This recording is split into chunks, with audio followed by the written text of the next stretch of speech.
Apa yang antum ingat pengalaman sebagai anak yang buka sekolah pertama kali di FG? Jelas. Kok yakin banget sih nyekolahin sekolah di sini, itu sekolah baru loh. Gimana pengalamannya?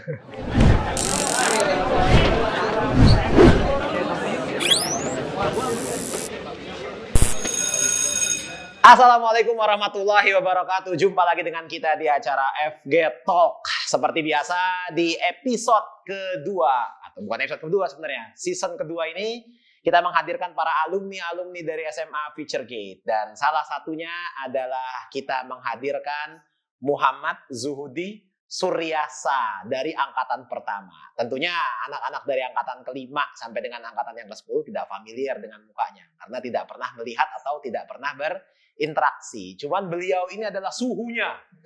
Suhu dari SMA Futuregate di angkatan-angkatan awal.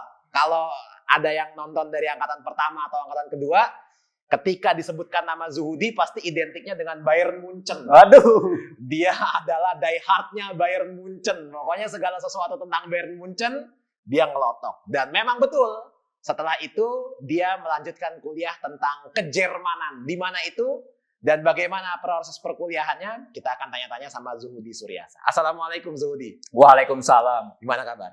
Alhamdulillah. Alhamdulillah, sehat, baik ya. Sehat. Nah, sekarang perkenalkan dulu dong namanya. Tadi kan baru namanya dari angkatan keberapa. Cuman seluk-beluk yang lain mohon bisa dikasih tahu kepada teman-teman. Baik. Sebelumnya terima kasih atas kesempatannya. Sama-sama. Bismillahirrahmanirrahim. Assalamualaikum warahmatullahi wabarakatuh. Nama saya Muhammad Zuhudi Suryasa. Bisa dipanggil Didi. Saya siswa FG, alumni siswa FG angkatan pertama. Ya. Apalagi Pak? Leluhur berarti ya? Ya. Yang babat alas. Terus kuliah di mana kuliah sebelumnya? Setelah lulus dari FG, melanjutkan kuliah ke? Ya, saya setelah lulus dari FG pada tahun 2014, saya melanjutkan kuliah di UIN Sunan Gunung Jati, Bandung, atau bisa disebut dengan UIN Bandung, mengambil jurusan ilmu hukum pada Fakultas Syariah dan Hukum tahun 2014. Terus selanjutnya kuliah lagi? Oh, setelah saya lulus, saya kembali melanjutkan lagi pada waktu yang hampir bersamaan. Pada tahun 2016 saya mengambil kuliah yang kedua. Untuk jenjang yang sama, saya mengambil jurusan sastra Jerman pada Fakultas Ilmu Budaya di Universitas Padjadjaran, Unpad, Bandung juga. Jadi S1-nya double degree secara mandiri. Betul, Pak. Orang kan biasanya double degree disediakan oleh kampus. Betul. Ini double degree-nya mandiri di dua kampus yang berbeda di Bandung. Betul, yang Pak. pertama di UIN Gunung Jati, ngambil hukum. Lalu akhirnya kesampaian juga ngomongin Jerman, yaitu sastra Jerman di Unpad. Betul, Pak. Terus sekarang kesibukannya apa lagi nih? Hari-hari ini setelah lulus? Setelah lulus sih, saya kebetulan masih belum ada pekerjaan ya. Fresh graduate? Masih fresh graduate, karena baru banget. Kemarin akhir tahun itu wisuda. Sekarang saya sedang menikmati masa istirahat saya sebelum akhirnya nanti akan kembali berkutat lagi dengan dunia yang produktif. Ngapain itu? Insya Allah saya mau lanjut lagi, namun juga saya memiliki keinginan untuk bekerja. Oh, gitu. Jadi antara kuliah atau bekerja, Ya. kansnya mana yang lebih besar nih setelah ini? Kira-kira? Kayaknya sih bersamaan, Oh, akan kayaknya dilakukannya secara bersamaan. Jadi insya Allah akan Ya. melanjutkan di perkuliahan selanjutnya, Betul. S2 berarti Jenjang ya? selanjutnya, Jenjang betul Pak. selanjutnya. Jenjang selanjutnya. Bayangannya mau ngambil mana lagi nih? Hukum atau Jerman lagi? Saya sih rencananya ingin mengambil dua lagi Pak. Hah? Dua lagi. Yang pertama itu saya mau mengambil politik dan pemerintahan di UGM. Insya Allah di UGM Insya Jogja. Allah di UGM tahun ini insya Allah. Nggak di Bandung lagi? Enggak Pak, Bosan? saya mau merantau. Terus selanjutnya? Ya. Yang kedua pengen Yang kedua setelah di UGM selesai, insya Allah saya mau melanjutkan lagi studi di luar negeri.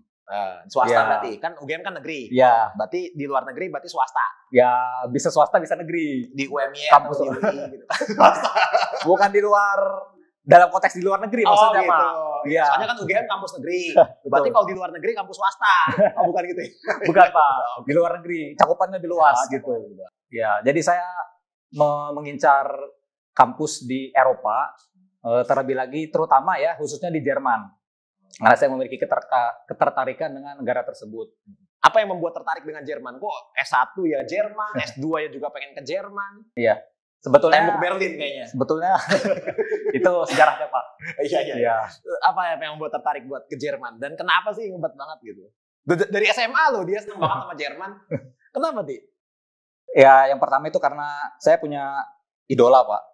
Saya punya idola, saya punya teladan yang bisa saya contoh. Kira-kira orang tersebut emang benar-benar layak untuk diteladani dan diikuti gitu. Siapa itu? Idola saya itu almarhum Prof. B.J. Habibie. Oh iya.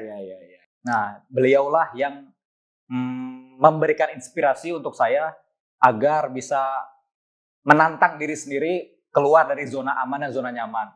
Bagi saya itu adalah panggilan saya untuk bisa yaitu tadi menantang diri saya untuk bisa challenge gitu.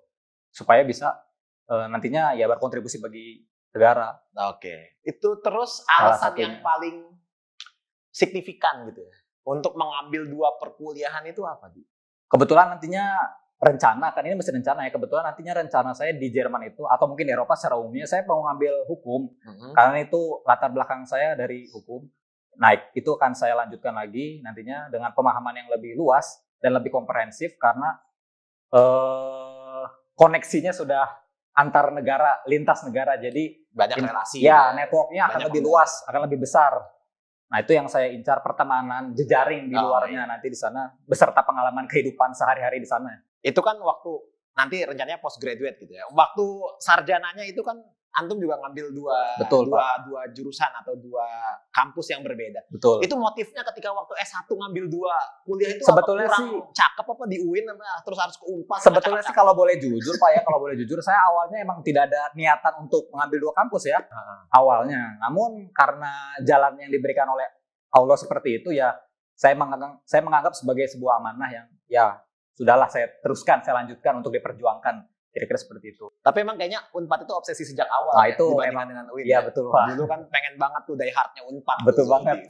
Jadi memang luar biasa. Susah nggak kuliah di 2 kampus yang berbeda di waktu yang hampir bersamaan? Bagi waktunya gimana itu, Di? Itu pertanyaan yang cukup menantang untuk dijawab. Iya, itu karena harus dijawab karena iya, nanti siapa tahu ada yang tertarik buat ngambil double degree. Karena kebetulan teman-teman saya yang baru kenal sama saya pasti bertanya seperti itu, Pak. 1 aja susah. Nah, iya. Gitu ya. Ini orang kenapa bisa 2 gitu kan? Iya. Dan selesai lagi dua-duanya. Selesai, alhamdulillah selesai dua-duanya. Karena satu orang pun ada aja yang satu kuliah tapi nggak selesai. Iya, betul. Gitu. Ini saya alhamdulillah selesai dua-duanya. Itu gimana cara bagi waktunya? Ya, pertama sih karena saya terbiasa dengan manajemen waktu yang baik ya Pak ya. Jadi bisa memprioritaskan segala sesuatunya berdasarkan skala yang sudah diukur. Oke. Gitu. Nah, setelah itu apa yang menjadi pertimbangan saya kira-kira nantinya prospek yang menunjang untuk karir saya ke depan bisa memadai gitu Pak. Salah satunya itu sih beberapa di antaranya. Walaupun awal-awalnya saya merasa tetap berat. Tidak kuat gitu ya. Ya bisa dibilang berat juga, tapi setelah dicoba dijalani ya bisa gitu, dijalani dengan ya udahlah. Berarti ada pembagian waktu yang cukup ketat ya. Betul. Karena harus dari UIN terus ke Unpad. Betul Pak. Saya hampir setiap hari semasa kuliah itu beberapa tahun yang lalu ya, itu bolak-balik kampus. Setiap hari bolak-balik kampus untuk mengejar 2 perkuliahan atau 2 kelas yang berbeda dalam 1 hari. Jadi seminggunya itu bisa bolak-balik 2 tempat ya, 2 tempat dengan jarak waktu yang sekitar 45 menit atau ya kalau nggak macet itu juga ya sekitar segitulah ya. Jadi ya capek. Bagi waktu, bagi tenaga, bagi pikiran. Akhirnya terbayar juga setelah gitu, lulus baru gila ya gue bisa menaklukkan ini capek banget gitu. Alhamdulillah. Mau ngulangin lagi nggak di saat yang bersamaan dengan model seperti ini? Insya Allah kalau ada kesempatannya sih, karena saya sudah terbiasa, insya Allah ingin kembali mengulangi apa yang sudah dilalui sebelumnya. Insya Allah, karena saya sudah tahu seluk beluknya gitu ya. Jadi insya Allah ya ada aja kelemahan dan kekurangan, kelebihannya yang sekiranya bisa ditutupi. Keren. Karena memang isu double degree itu kan biasanya 1 kampus tadi yang saya bilang, jarang 2 kampus secara mandiri. Dan biasanya tuh orang-orang zaman dulu tuh yang ngambil double degree. Saya ingat kayak Amin Rais itu kan double degree juga tuh. 1 di UIN, 1 di UGM. Nah, antum menapaki jejak yang sama. Mudah-mudahan masa depannya seperti Prof Mahfud juga begitu. Prof Mahfud juga begitu di 2 tempat yang berbeda.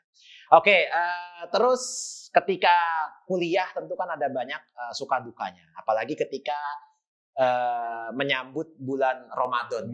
Kita rencananya akan tayang di bulan Ramadan. Tapi sebelum ketika kita bagaimana suasana Ramadan di kampus, waktu ente masih di FG nih ya, berarti berapa tahun yang lalu itu? Waduh, 10 tahun yang lalu ya, 9 tahun mungkin yang sekitar lalu, segitu Pak ya. Udah tua Hampir banget. belasan, tapi Masih pakai nggak nyampe BlackBerry lah itu. Bagaimana Masih belum secanggih sekarang. pengalaman puasa yang paling berkesan ketika dia? Luar biasa. Ada yang diingat nggak kira-kira? Sekalian recall. Mungkin karena apa ya? Karena jajanannya sih belum sebanyak yang didapatkan sekarang, masih terbatas. Beberapa tempatnya juga agak-agak susah untuk dijangkau, jauh gitu ya, tempat-tempat yang mau kita kunjungi, yang mau kita dapatkan makanannya, minumannya, karena sedikit ya sekitar sini dulu. Bang Khalid mungkin banyak. Dulu ya? Bang Khalid ada. Bang Khalid apanya tuh? Udah ada dari dulu ya? Udah ada. Dia senior juga di sini. Bang Khalid. Ya, jadi Bang Khalid itu memang penjaga gawang sejak angkatan pertama. Dari awal sampai sekarang saya kenal. Jadi kenal banget sama angkatan pertama. Jangan main-main sama Bang Khalid. Dia kuncennya. Betul. Nah, jadi itu ya. Terus makanannya gimana dulu waktu di? Aduh.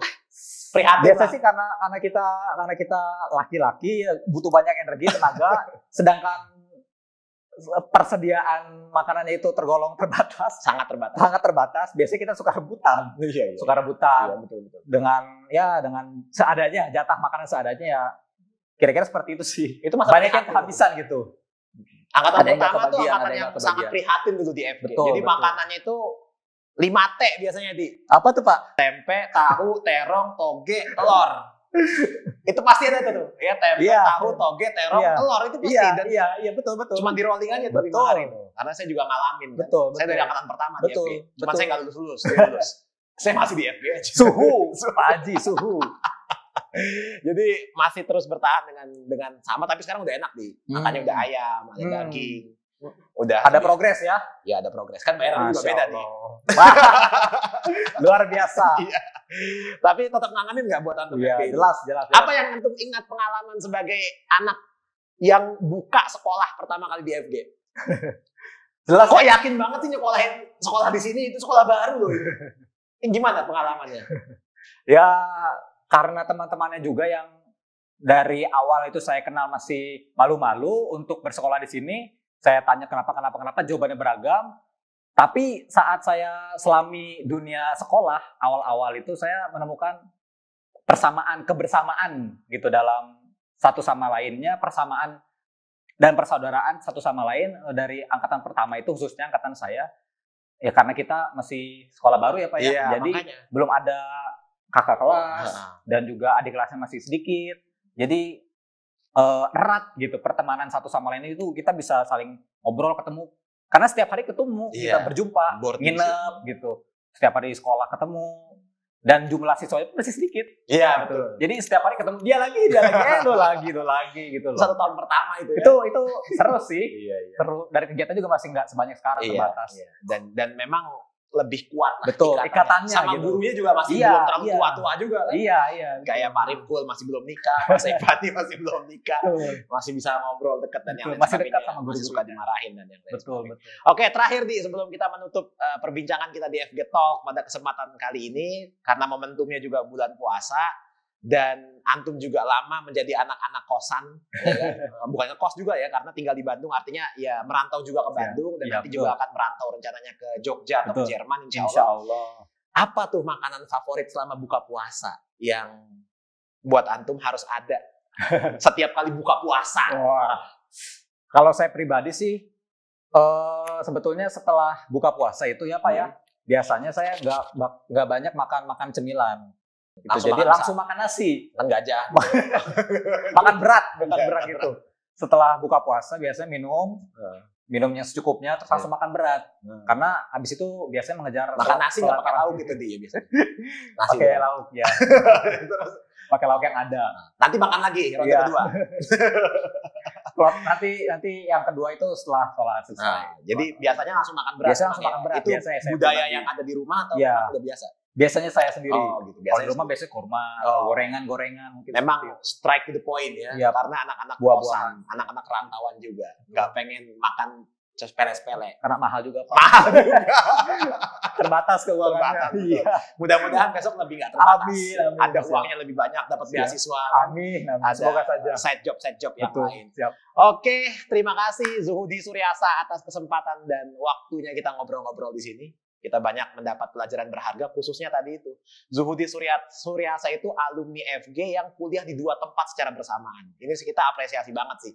Ditambah lagi dua-duanya negeri. Betul, Pak. Satu UIN Bandung dan satu satu Unpad ya.